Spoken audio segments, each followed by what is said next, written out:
Field Eyes.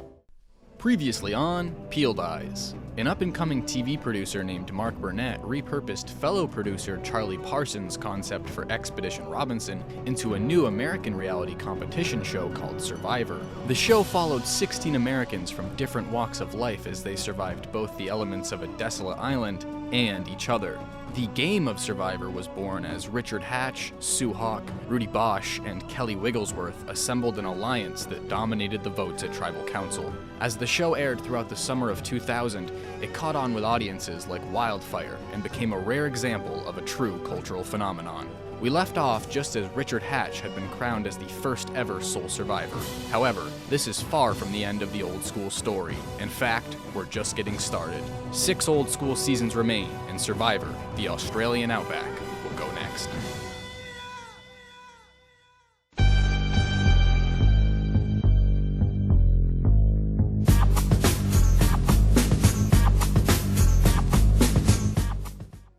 Our story continues on the very same night we left off on, August 23rd, 2000, debatably the all-time high point for Survivor. Remember, more than 50 million people watched Survivor Borneo's finale. At this moment in time, most of the country's TV watching audience was thoroughly infected with Survivor mania. Just about everyone was talking about it, and it's no stretch to say that Survivor was the biggest show on TV. In the first video in this series, I laid out Survivor Borneo's mercurial rise to the top of the TV charts over the course of just 13 weeks. The show's nearly instant, rabid success was a relatively large surprise for CBS, and in an effort to strike while the ratings iron was hot, the network decided to host a live reunion show immediately following Borneo's season finale. The idea behind the Survivor reunion was to bring all 16 Borneo castaways together for the first time since the original Marooning for a guided conversation about their time on the island. When it originally aired, Borneo's reunion was like the follow-up punch in a vicious 1-2 combo. Keep in mind that this reunion initially aired immediately after a finale that contained both the arrogant bad guy coming out on top, as well as Sue Hawk verbally murdering a woman in front of 50 million viewers. And now, they and the rest of the Borneo cast were gathered together a few months later on a soundstage in LA to talk it all out on live TV. The reunion was a way for CBS to squeeze just one more hour of television from what had become the mother of all surprise smash hits. But can you really blame them for that? No one at CBS or anywhere else knew if the fever pitch around Survivor would last, and so hey, they might as well milk it for all it's worth while they had the limelight. It was a genius idea, so much so that the live reunion show would go on to become a Survivor tradition that continued for nearly 2 decades. In the first few seasons, the reunions kinda felt like the cast of Survivor was on an episode of the Dr. Phil show. It's worse. I think that's mainly because these early reunion specials were hosted by this clown, Bryant Gumbel. Take this portrait of a single clown.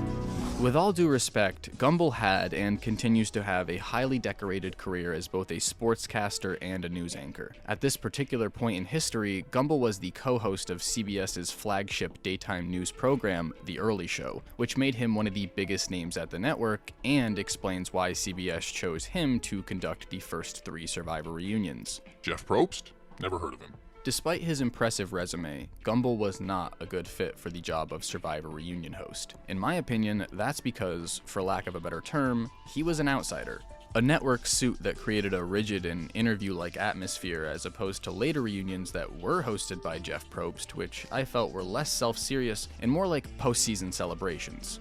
I mean, at times it felt like Gumbel didn't even watch Survivor. Like, for example, here at the Borneo reunion, I honestly don't think Bryant Gumbel even knew who Joel Klug was. The free-spirited Joel Klug. Anyway, the best part of every Survivor reunion, including the early ones, usually comes near the end of the show. I'm talking about the sneak peek into the show's next season. In this case, at the end of the Borneo finale, the world got its first look at the Survivor sequel, set to play out down under in the Australian Outback. Australia isn't just a place you see, it's a place you feel.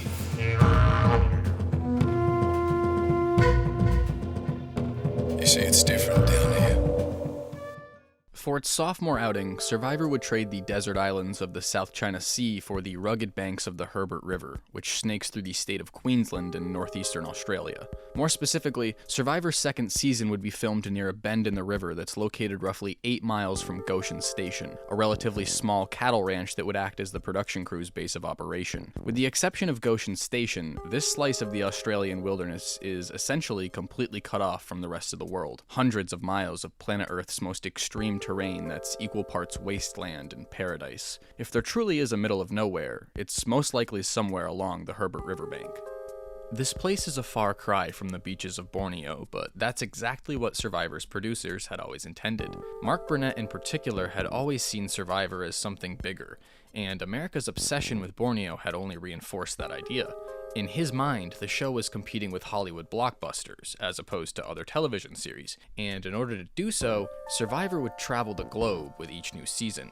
This wide variation in filming locations is one of the greatest strengths of the old school seasons, and is something I'll be bringing up a lot as this series continues. Switching up the filming location for every season offered a wide array of benefits to the show, with the most obvious being the visual diversity that each new landscape brought to the table. You're never going to get these seasons mixed up in your head. Each of the 7 old school seasons, and to be honest, just about every season up until Samoa, is immediately recognizable based solely on where the game is being played. And that's not something that can be said for modern Survivor now that the show has a permanent home in Fiji. Now, don't get me wrong, I definitely understand why the show's producers have chosen to go in this direction over the course of the last decade or so. From a logistics standpoint, staying put in one location is the obvious choice. There's no need for location scouting, the show's props and equipment don't need to be lugged around the world, production already has a strong relationship with the Fijian government, everyone already knows what to expect in terms of weather conditions and wildlife, and the list goes on and on. I don't begrudge the show at all for settling down in one place. After all these years, it really was the smartest choice. Having said that, it is also true that this choice clearly caused Survivor to lose a piece of what made it so special in the first place. For me at least, modern seasons tend to blend together and rely on big gameplay moments or twists to stand out, while just about every season from 1 to 18 is inherently memorable and distinct based on location alone. I guess you could say that Survivor is a lot like real estate. Location, location, location. It might not seem all that important, but as we'll soon see, where a game of Survivor occurs affects nearly every aspect of the season, including the gameplay and especially the television product. Casting for the Australian Outback began while Borneo was still airing, and as you can imagine, a lot more people applied for Season 2 now that Survivor had become the new overnight darling of network TV. Roughly 70,000 people applied in the hopes of being cast for the upcoming second season, and that's more than 10 times the amount of applicants there were for the original Survivor. From those 70,000, 800 applicants were chosen for the casting interview stage. 25 of those individuals made it to the final interview, and of course, 16 were eventually cast for the season. In the months between the casting process for Borneo and the casting process for the Australian Outback, the entire TV world had changed, due in large part to Borneo's otherworldly performance in the ratings. Things were different now. Reality TV had gone from an interesting idea to an industry staple over the course of just a few months. During this time, it seemed as if every TV network and cable channel was churning out a reality show or two in the hopes of stumbling upon the next Survivor-sized mega hit. Big Brother, Fear Factor, The Amazing Race, Boot Camp, The Mole, Lost, Murder in Small Town X, Moolah Beach, and a ton of other reality shows all came onto the scene in the months following Survivor's debut. The reality TV gold rush had begun, and not just for TV producers with dollar signs for eyes, but also for any American who fancied themselves as the next reality superstar. It's fair to say that just about everyone who applied for the Australian Outback was well aware that being cast on Survivor would almost certainly change their life forever. In the old school era, being cast on Survivor was like marrying into the royal family. In other words, you instantly became a celebrity, for better or worse. Take the cast of Borneo, for example. These 16 people went from leading ordinary lives to being some of the most recognizable faces in America, and that tends to happen when you're on a show that has an average audience of 30 million people. Now that they were celebrities, the cast of Borneo was popping up everywhere. Big budget Hollywood movies, small budget independent movies, guest star roles, trashy supermarket tabloid covers, and on the other end of the spectrum, the cover of Time magazine. The Borneo survivors peddled products and commercials and made seemingly endless talk show appearances and TV cameos. Richard Hatch in particular had become a bona fide household name, and was even officially tapped to host SNL at one point, although unfortunately, that gig never materialized. Nowadays, being cast on Survivor will probably net you a few thousand new Instagram followers, and maybe if you're lucky, some stans on Twitter. But it certainly won't make you an instant B-list celebrity like it would have back in the early 2000s. Speaking of celebrities, my personal favorite rumor that spread on the Survivor internet forums in the lead up to the Australian Outback was that Steve Irwin, the crocodile hunter himself, would play a large role in the second season. Some speculated that Steve would be a reward that the tribes could win in a similar vein to what we would eventually see with Da on Survivor Vanuatu, while others claimed that the famous croc jockey would actually be competing for the title of sole survivor as a contestant on the show. Unfortunately, these rumors turned out to be nothing but a bunch of bull dust. There was a lot riding on the success of Survivor the Australian Outback, and that goes double for the season's first episode, titled Stranded. There are two main reasons for this, and the first of these was when the episode was set to premiere, January 28th, 2001. Borneo had always aired on Wednesdays, but this was a Sunday. And why is that? Well, because for its Season 2 opener, Survivor had secured the most coveted time slot in all of television. As it turns out, January 28th, 2001 wasn't just any ordinary Sunday. It was a Super Bowl Sunday.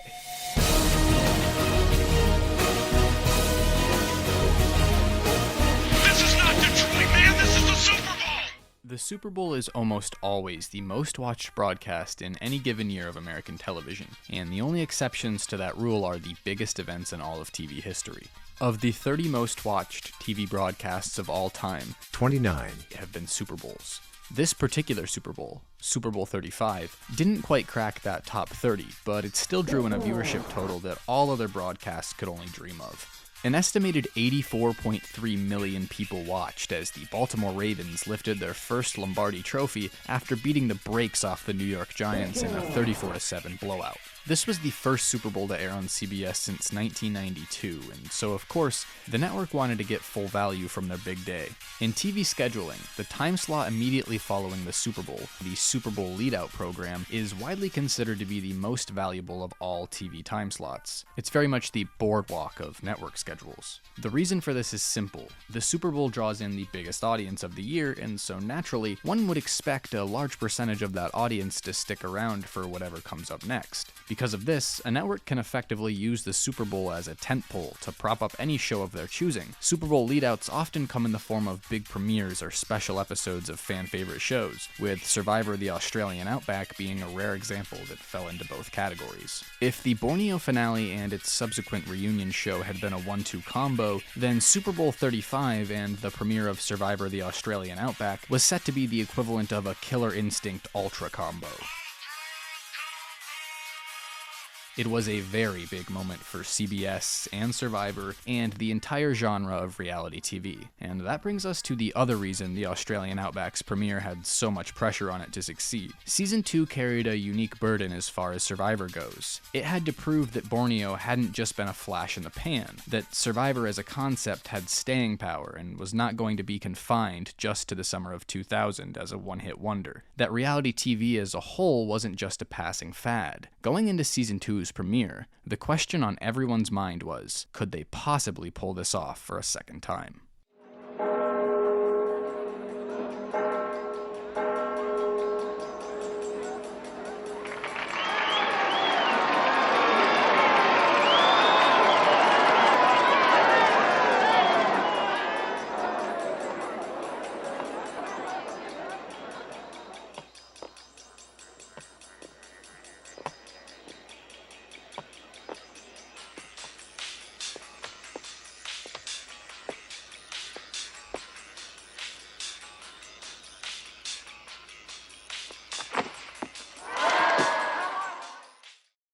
The Season 2 Marooning saw the survivors being airlifted into the Outback aboard an Australian military transport plane. The original plan for this Marooning was to have the survivors jump from this plane and literally skydive into the filming location. Obviously, this idea was scrapped somewhere along the way in pre-production, but it's a good example of the mindset production was in for the Australian Outback. Everything about the show had to be kicked up a notch or two in order to live up to the hype, and even without the skydiving, this Marooning was no exception. On a DVD commentary commentary track for this season, Jeff Probst confirmed that the pilots were told to circle the landing spot for as long as possible before bringing the plane down and unloading the cast. He went on to say that this was done in a deliberate effort to make the castaways sick from the very start of the game. Production wanted it to be crystal clear that this season was going to be physically harder than the first. Mission accomplished. When the plane finally did land, we got our first introduction to the 16 new survivors via the same quick but informative roll call segment used in Borneo. I already gushed about how important and effective this basic player intro is in part 1, but I just want to reiterate that here because it's something so simple that the show has sorely missed since it was phased out.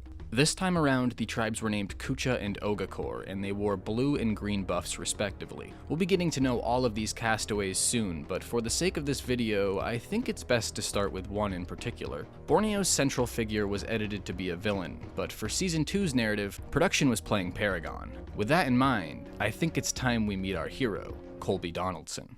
Colby Donaldson, an auto customizer from Cristobal, Texas. Colby is Survivor's version of Captain America. In the Australian Outback, he was the handsome, charismatic athlete with a Hollywood smile and some good old Texas charm to boot. Naturally, Colby's Ogakor tribemates were immediately drawn in by his golden boy glow, and so were most Survivor fans. This dude just had main character written all over him. He's like if Jon Snow was a cowboy.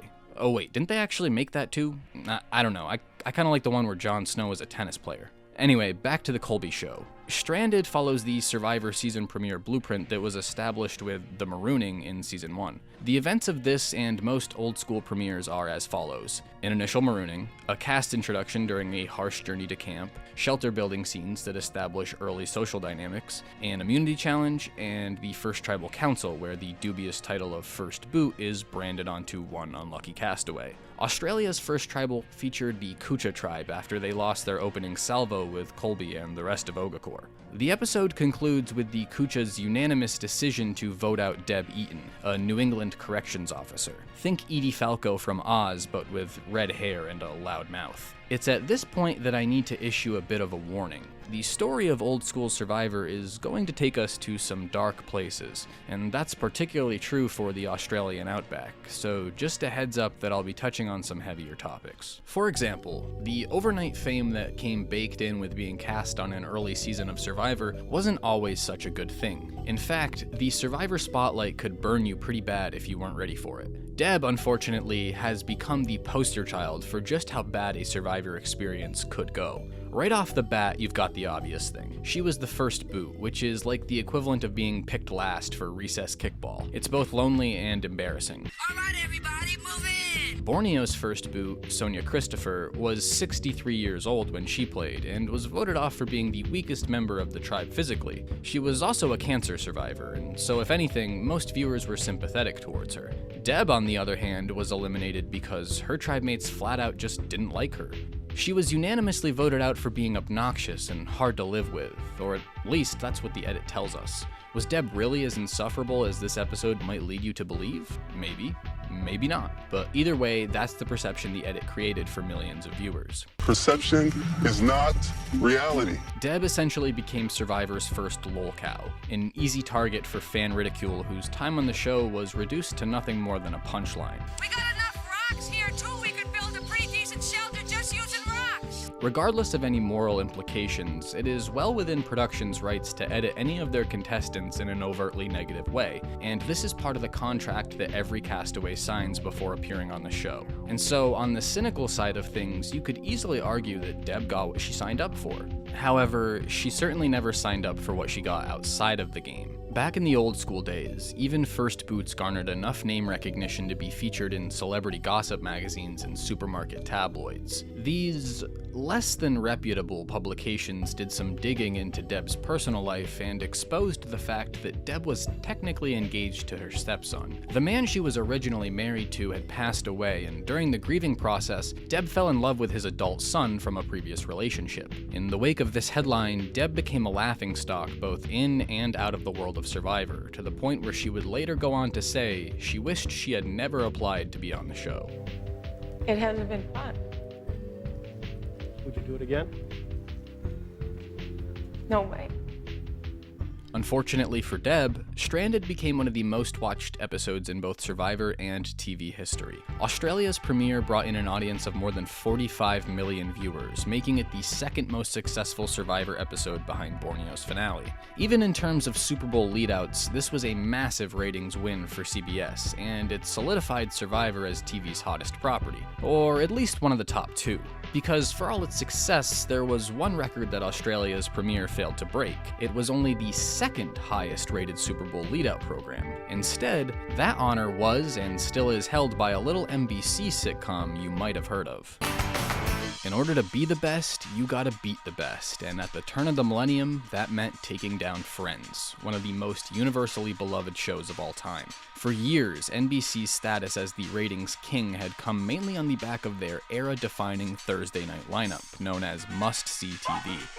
Friends had always been one of the main pillars of must-see TV, and by this point in early 2001, it was clearly the block's star attraction. Why is this important? Well, because CBS did something with Survivor that no other network and no other show would have dared to do. They deliberately went head-to-head with Friends. Following the Super Bowl Sunday premiere, CBS moved Survivor permanently to Thursdays, specifically to challenge Friends for the ratings crown. It was a bold move, but in time it would come to pay off. Over the course of the next few years, CBS would go on to replace NBC as the top network and would have their own massively successful Thursday block, led by TV's new undisputed top dog, Survivor. As it turned out, the first ever Thursday night episode of Survivor was among the most memorable and perhaps important of the first few seasons. Entitled Suspicion. The second episode of the Australian Outback is largely centered around one event. Beef Jerky Gate. This is Captain Kel Gleason, the man at the heart of the Beef Jerkygate scandal. From the very start of the game, Kel struggled to fit in socially with his Ogakor tribe mates. His military sensibilities led to personality clashes, and by this point on day 4, borderline complete social isolation. While Kel is off alone fishing, the accusation is first made. You smell that? That's the smell of jerky. Jerky illegally smuggled into the game by Kel. Allegedly, of course. I saw him put something in his mouth, and it was like dark brown colored, shredded looking sort of thing. Jerri blatantly said that she saw something look just like beef jerky go into his mouth, and I believe her, actually. Kel's response? Oh no, don't worry guys, I was just eating grass. You know, just munching on some grass. Totally normal behavior. Our hero Colby didn't buy it, and neither did the rest of the Ogakor tribe. However, one person in particular had quite the bone to pick with Cap and Kel. Just like every good story needs a hero, every good hero needs a villain. Enter Jerri Manthey. Jerri Manthey, an aspiring actress from Los Angeles. As far as reality TV villains go, Jerri is the first of her kind. Yes, it is true that people couldn't stand Rich, but that was more of a love-to-hate them type deal. With Jerri, it was more like a I hate you and I'm actively hoping that bad things happen to you type hate. And that pretty much all started here at Beef Jerkygate, where she led the Inquisition against Kel. In hindsight, Jerri's actions really aren't that bad. Sure, Jerri was extremely passive-aggressive and at times condescending and dismissive, but nothing that really warranted the nasty, mean girl reputation that this scene earned her. In fact, you could even argue that she was in the right. These people were all starving after all, and so smuggling and/or hiding nutrient-dense food was definitely a capital crime in the world of Survivor. However, after Beef Jerkygate, Jerri became public enemy number 1 amongst the Survivor fanbase, a title she would hold for a few years at the bare minimum, but it's gonna be a while before we get to that. The result of this episode's tribal council was less than a surprise, as Kel became the victim of a second consecutive unanimous vote.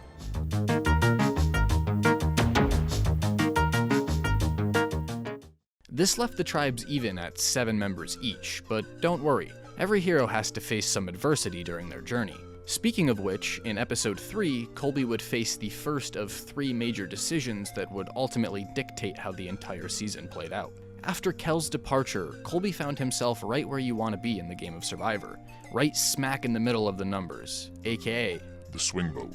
Two clear alliances had formed at the Ogakor camp. On one side, you had Jerri and her best friend Amber, who were both closely tied to Mitchell, the starving, 7-foot-tall friendly giant. While we never explicitly saw it in the show, this group is confirmed to have first formed on the initial hike to camp, and crucially, they were all under the impression that Colby was also committed to this alliance. However, unbeknownst to these three, our leading man was also being courted by another trio, composed of Marilyn, aka Mad Dog, Keith, the embattled chef, Watch out for Keith! and oh yeah, that southern lady that didn't even have a confessional in the season premiere, Tina Wesson. Tina Wesson, a mother and personal nurse from Knoxville, Tennessee.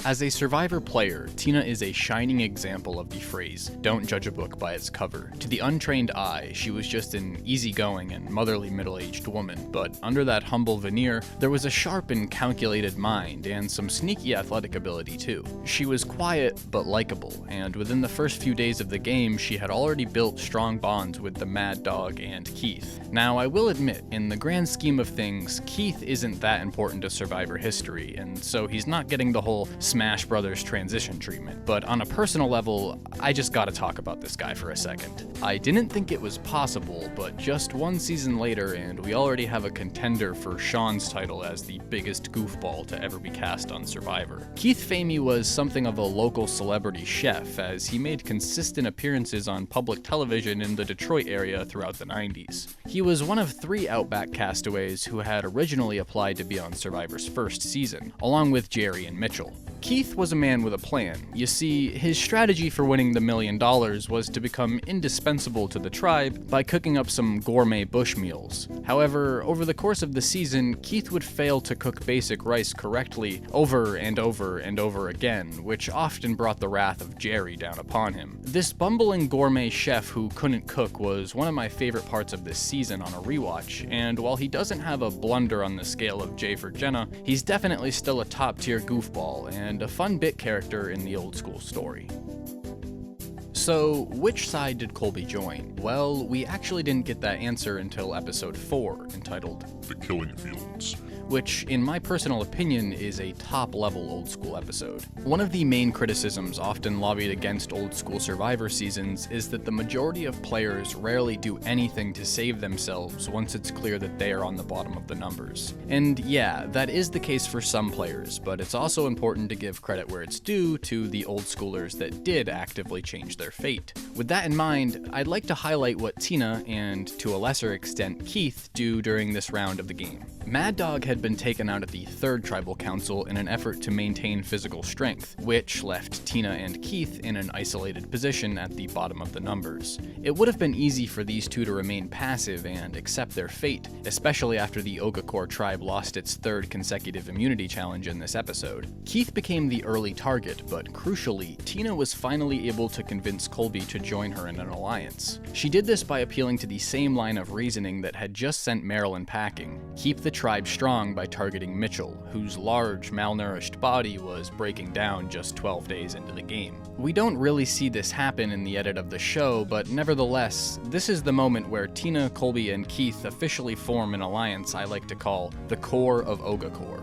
A bit of Survivor history was made at the 4th Tribal Council. With Tina successfully flipping Colby to her side, the vote initially came back as a tie, with 3 votes against Keith and 3 votes against Mitchell. This vote was technically where the first official tiebreaker rules were established. You might remember that a tie did indeed occur at Borneo's Final Four, but if behind-the-scenes reports are to be believed, there wasn't an official tiebreaker rule in place at that point, and the plan was to revote over and over until someone finally caved. As of this episode, that was no longer the case, as procedure for a tie vote was now as follows. In the event of a tie, a revote will occur in which the 2 castaways who are facing elimination do not vote. If the revote remains deadlocked, the castaway that has received the highest amount of votes at previous tribal councils is eliminated. And that was exactly what happened to Mitchell, as he had already received a vote at the 3rd tribal, a vote which, ironically, was cast by my man Keith. Not a bad little move there, even if if it was completely unintentional,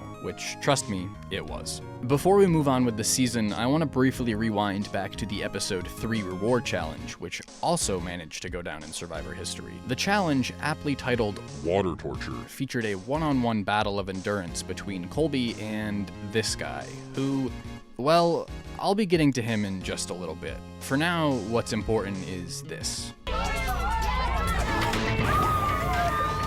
What happens when a challenge literally breaks? Well, in this case, an improvised overtime that production came up with on the spot. However, the reason that this is so important to Survivor history is because after the water torture incident, production wanted to make sure that challenges were almost impossible for the castaways to break, whether intentionally or otherwise. To do so, lead challenge designer Jan Kierhofer established the Dream Team, a rotating crew of young, athletic production assistants who run every challenge and intentionally look for ways to break them. You know the B-roll of ambiguous limbs you see while Jeff is explaining a challenge? Well, those limbs belong to Dream Team members. People who, in my opinion, have one of the best jobs in the world, and they have this challenge in the Outback to thank for it.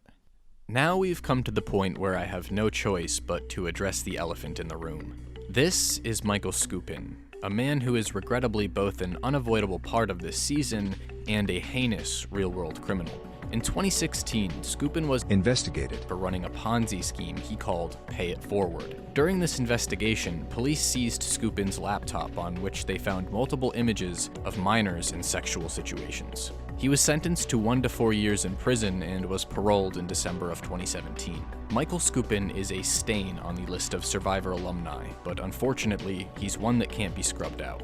His importance to Survivor history is predicated mainly on 2 moments, the first of which became the namesake for the killing fields. Castaways hunting for and catching food is a pretty common sight on Survivor, but over the course of more than 2 decades, nothing is compared to what Skupin did in this episode. He chased down and slashed up an adolescent pig with a small knife and later smeared blood from his kill across his face. Yeah, you're not gonna find anything remotely like this in the modern version of the show. It's one of those strange and unique scenes you're only gonna find in an old school season, and honestly, it's still a little shocking to watch. At the time it first aired, this was a reminder to the audience that what they were seeing was real, especially in terms of reality TV.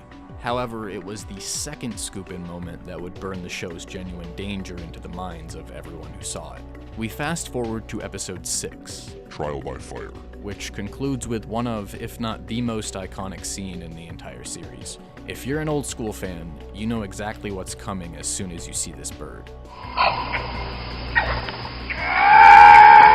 Now that is a scream that sticks with you. It reminds me of the pure agony that Tom bellows whenever Jerri gets a good shot in. The edit let the scream hang in the air for a moment before revealing its source. Cut to Kucha Beach, where a frantic cameraman captured one of reality TV's biggest and most graphic moments. What happened? Passed out, fell in the fire. Stay in the water.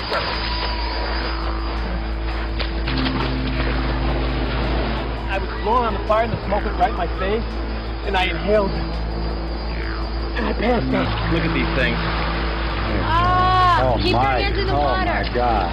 I can't decide whether I should keep trying to bend them or not. No, don't. Mike. Remember when that guy on Survivor fell in the fire? That's a question that I'm sure has been uttered millions of times over the past 20-odd years. This was a TV moment that transcended Survivor and the roughly 25 million people that were tuning in each week. Another water cooler scene that had even those who had already forgotten about Survivor talking fervently about the show again. From the first moment that Base Camp got word of Mike's accident, Mark Burnett was aware that he had struck gold.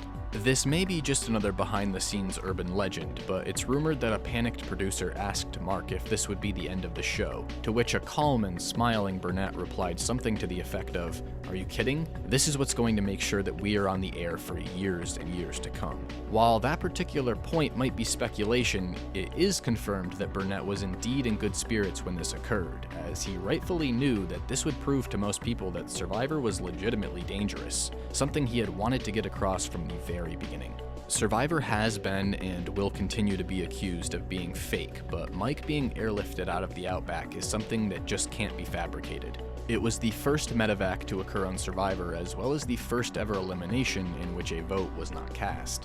At the time of writing, there have been 16 medical evacuations in Survivor history, and while some of them were brutal, I think the face-first unconscious collapse into fire and subsequent skin loss has yet to be outdone.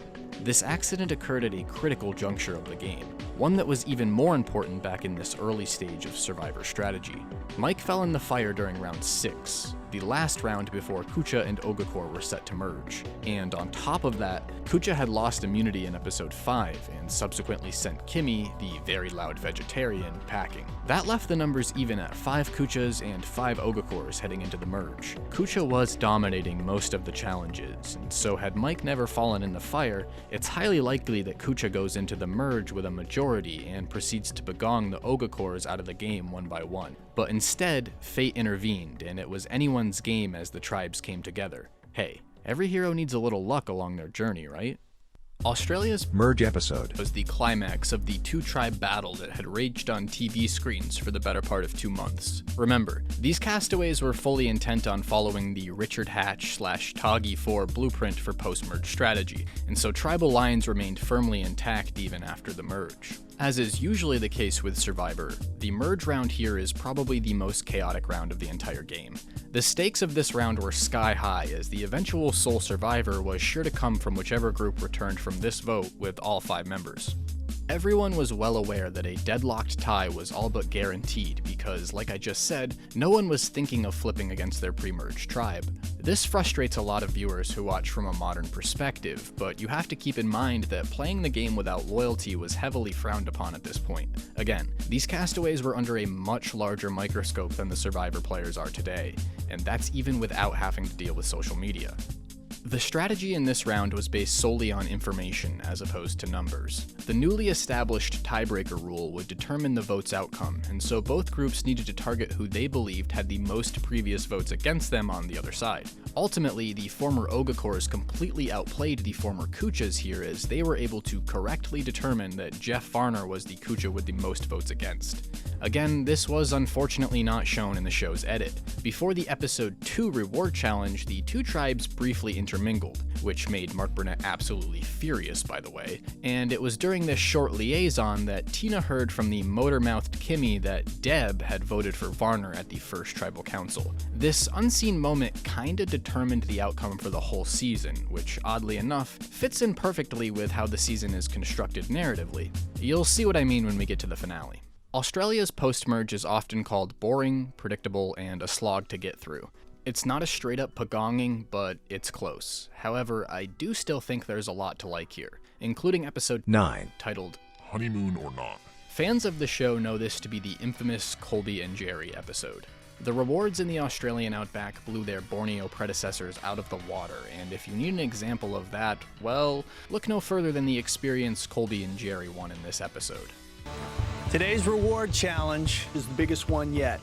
A helicopter is going to land at Barramundi Beach and take you to one of the 7 wonders of the world, the Great Barrier Reef, where you'll go snorkeling in the clear blue water and you'll be treated to a great lunch. This excursion to the Great Barrier Reef was the first of the quote-unquote once-in-a-lifetime cultural experience rewards that are so synonymous with old-school Survivor. These rewards gave the show a whole new dimension that allowed the castaways, and by proxy the viewers, to experience the native culture and iconic scenery of all the different places that Survivor traveled to. These rewards were one of the biggest advantages that switching locations every season brought to the show. Each one provided a feel-good boost of personality and emotion to the post-merge phase that helped make these seasons into more than just a strategy game or a trashy reality show. By this point in the game, our hero had grown pretty close with Jerri, despite her status as the season's villain. The two shared a number of memorable scenes throughout the season, including their flirtatious back and forth in the water and the hike where they discovered the wildfire. Jerri was utterly infatuated with Colby. I mean, so was the rest of the world, but Jerri in particular really had a thing for our main man here. However, that love would go unrequited. Colby wasn't quite interested in anything more than a casual Outback friendship. This is ridiculous, man. That's driving me nuts. Bring on Kucha. Get rid of these goons and let's get something going. This is crazy. For this particular challenge, the castaways were told to form their own pairs, and without any conversation, Jerri immediately claimed Colby as her partner. While this was clearly a social blunder, it did basically guarantee a challenge win for Jerri, and in the end, this selfishness bought her a day at the reef with Colby, an experience the two would describe using very different terms. This is basically the perfect honeymoon without the sex. She made a comment to me about it being a honeymoon without the sex, and it couldn't be farther from the truth for me. I mean, we certainly didn't sit around and high-five and say, man, we finally get our time alone together. You know, it's not what I was looking for. I was just looking for some downtime away from the game, and that's what I got. Regardless of what he said during his confessional, Colby's mind did not leave the game during this trip. Instead, he spent time looking for pieces of coral that represented each one of his barramundi tribe mates. This could be considered the first overt attempt at jury management, as it was clearly done in an effort to earn some goodwill, even if there was some genuine kindness behind the gesture as well. To my knowledge, this little maneuver was also the first instance of a survivor castaway breaking international law. The Great Barrier Reef is one of the most protected places in the world, which is perfectly justified due to its status as one of the 7 natural wonders. Removing coral from the site in any amount is a crime that carries a punishment of a fine of more than $100,000. Mark Burnett apologized on Colby's behalf, and it's assumed that CBS footed the bill for what turned out to be a very expensive attempt to earn some jury votes. If you know this thief, let him know that he needs to turn himself into the local authorities so we can properly have him charged with theft. The second of Colby's 3 big decisions was also featured in this episode. As I already mentioned, the former Ogakors had established complete control of the game by this point, which meant the core of Ogakor effectively chose who went home in each round. In round 8, the round where the jury begins to form, the Alliance took out Alicia, who was the biggest physical threat amongst the former Kuchas. Nick was the obvious next target, but Jerri's selfish and entitled behavior had seriously annoyed both Tina and Keith in particular, to the point where they were both willing to vote against a former Ogakor. The Kuchas were also targeting Jerri, and so the votes were there to send Jerri home and disrupt the status quo. However, the core of Ogakor made their choices together. Therefore, if they were going to pull the trigger, our hero Colby would have to give the okay. Colby did genuinely like Jerri, but unbeknownst to her, he had always been closest to Tina, and his true loyalty in the game was to her and Keith. Ultimately, Colby chose the Alliance over his friend Jerri, who was blindsided in a 6-2 vote, with Amber being the only castaway left out of the plan. This was a betrayal Jerri didn't see coming. She really was under the impression that she and Colby would be the final 2, and in the context of Survivor, Jerri would hold a grudge for years against Colby for this decision. Jerri is an essential piece of the old school story, and she's remembered as the OG female Survivor villain. It's hard to get across just how negative the reaction to Jerri was when this season first aired, but suffice to say that the vast majority of Survivor viewers couldn't stand her, and were overjoyed when her early downfall took place. If it seems like Jerri really wasn't that evil, well, that's because she wasn't. The animosity towards Jerri was a product of its time, an extreme reaction to a new form of TV that had captured the emotions of tens of millions of people, which created what was almost like a mob mentality. Now that the initial emotion from Survivor Mania is gone, it's much easier to see that Jerri was just a human being, but also a damn good reality TV villain. One that deserves respect, not hate. Rather than cover the rest of the post-merge pseudo-pagonging beat for beat, I'd instead like to highlight just how much the Outback castaways suffered during their time in the game. Recent seasons of Survivor have claimed over and over to be the most difficult in the show's history, but I think most fans agree that this is just flat out not the case. While I don't think Australia was the outright harshest season of all time, I reserve that title for the 11th season, Survivor Guatemala, it was certainly amongst the top 3 or 4. There's a couple of reasons for this. You've got the environment itself, which was very dynamic as we saw, with encroaching wildfires and, of course, the flash flood that destroyed the Barramundi camp. However, the bigger reason as to why Season 2 was so brutal was the starvation factor. The Outback is a fickle beast. There's no coconuts or readily accessible wild fruit, and fishing in the Herbert River yields far less than in the South China Sea, or most future locations for that matter. The low energy of this post-merge can be attributed to just how hungry the players were. It turns out people aren't as willing to engage in a game of social politics when they're so famished that they can't even stand up. By this point in the game, everyone was desperate for nutrition, but one castaway in particular was legitimately withering away. Elisabeth Filarski. Elisabeth Filarski, a footwear designer from Newton, Massachusetts. If Colby had any competition for fan favorite of the season, it was definitely Elisabeth. This small yet fierce recent college grad became the second coming of Colleen Haskell, and by that I mean that she was the young, attractive girl next door who had a large and vocal stan community before that was even a thing. Colleen was so popular after Borneo that she made numerous appearances on TV and in big-budget movies simply because, well, she was Colleen. Somehow, someway, Elisabeth was able to one-up even Colleen, both in popularity and post-Survivor career. In 2003, Elisabeth Filarski, now better known as Elisabeth Hasselbeck, was cast as the 5th co-host of ABC's The View, a position she would hold for roughly a decade. Hers is one of the biggest names to come out of Survivor, and you could easily say that Elisabeth is the poster child for the old-school cast to minor/mid-tier celebrity pipeline. You could also say that much of what made Elisabeth so endearing to the fans was her relationship with Roger Bingham, the 53-year-old farmer from Kentucky. The two were very close for the entirety of the game, and their strong bond was clearly genuine and not edited to be emotionally manipulative. This cross-generation friendship comes to mind quickly for a lot of people when they think of Season 2, and in my opinion, it embodies what old-school Survivor was all about. People from different walks of life who were forced to work together. Even the core of Ogakor liked these two enough to bring them all the way to the final 5. Sorry, Amber. We know you're a former Ogakor and all, but come on, these two are adorable. Although in Elisabeth's case, it might have been cruel and unusual punishment to keep her around, and that's because she was actively wasting away in front of everyone's eyes due to the lack of food. It wasn't shown in the show's edit, but it's confirmed that Elisabeth had to receive multiple IVs and other medical treatments as the effects of malnourishment attacked her body in this late stage of the game. After more than a month in the barren Australian wilderness, Elisabeth was literally breaking down, and Roger would later state that he believed Elisabeth came closer to dying in Season 2 than Mike did. But no, by all means, keep going on about how the coconut-covered beaches and fish-filled waters of Fiji make for the hardest of Survivor conditions.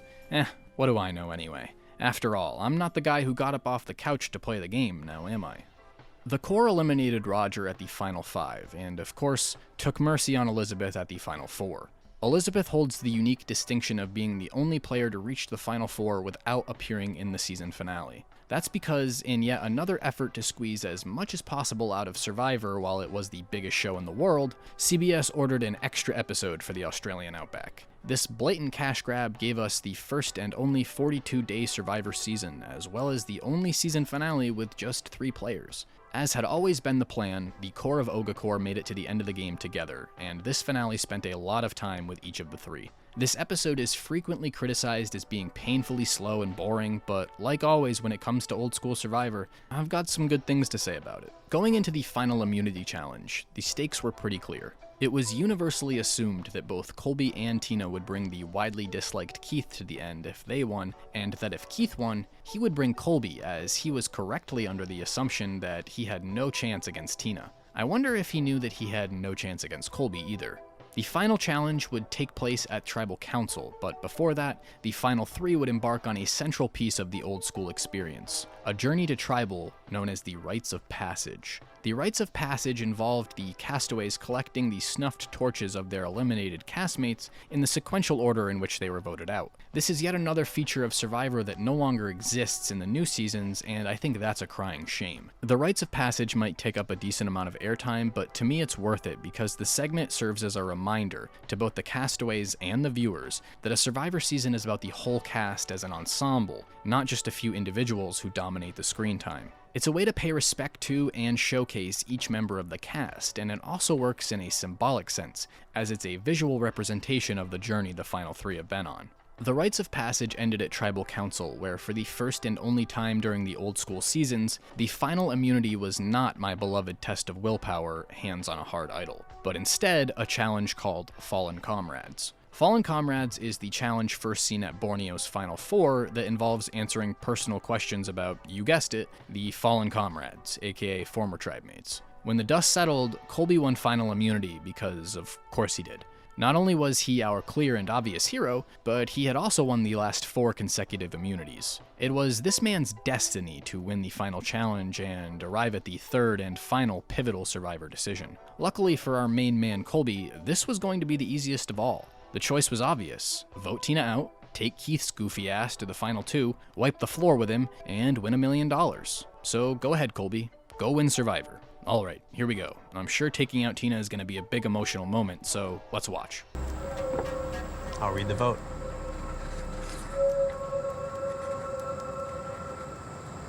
The 14th person voted out of the tribe is Keith. Wait, what? Colby, my brother in Christ, you are aware that this isn't the final tribal. You're still voting against someone, not for someone you want to stay. Wait, you're serious? You really sure you want to do this? Okay, I can't believe it, but Colby gave up a sure thing and voted Keith out at the final 3. I mean, I guess he could still win, right? Yeah, Tina was the super likable Southern tribe mom who really got to know everybody personally, but Colby won all those challenges, and he's Colby. He can't lose. Not like this. In what would become a Survivor tradition, the votes for the winner were not revealed on location, but instead were read live at the start of the Season 2 reunion show, which, of course, aired immediately following the finale. While it did come down to the final vote, our hero's journey ended just one step short. Tina Wesson became the second sole survivor after defeating Colby Donaldson in a 4-3 vote. That's right, we'd all been duped. The editors played us like little marionettes, hiding their eventual winner in plain sight while also creating red herrings by giving heavy airtime to players around her. We didn't see Tina's win coming until the very end because we simply weren't shown her game. Tina ran the season from front to back from both a social and strategic standpoint, and she was never in any real danger of going home. Tina played an incredible game, but production was determined to keep that under wraps. They wanted a big surprise to keep fans on their toes, and that's exactly what they got. Tina's edit in this season is frequently referred to as the dog that didn't bark, which is definitely an apt way to describe her gameplay.